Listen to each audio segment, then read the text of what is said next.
2,500 years ago in ancient Greece, Plato was becoming increasingly concerned about a group of teachers called the Sophists. They were gaining political influence, which Plato feared since he believed that they taught ambitious young men how to argue and persuade without any deeper considerations of truth or justice. Marcus Aurelius shared this concern.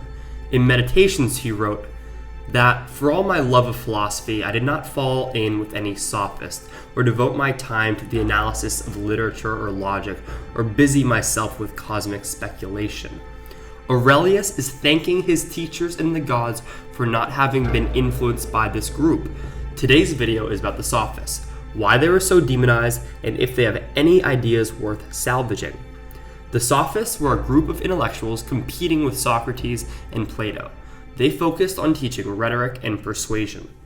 This was a vital skill for the success of the elite in classical culture, from the law court to the assembly to business. They claimed to teach how to make the weaker argument the stronger. It was believed by Plato that the Sophists taught empty rhetoric instead of deep knowledge, and were vacuous and unhelpful on matters like virtue and ethics. Language can be seen as a tool. Sophists taught young men how to create a mighty powerful hammer, but not how to yield it or what to hit.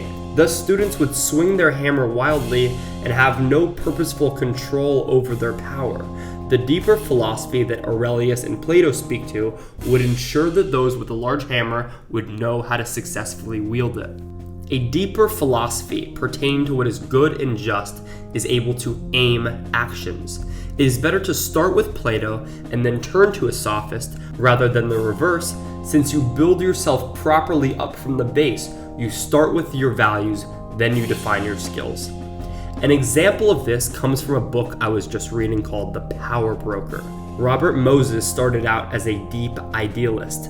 Later, he learns the power of political games. It is with a set of deeply rooted values that he uses tactics to reach his ends. Thus, Marcus Aurelius was right in saying that a solitary follower of the Sophists would be dangerous. Yet, in moderation and with intention, the power of rhetoric, which the Sophists taught, can be used to transform the world.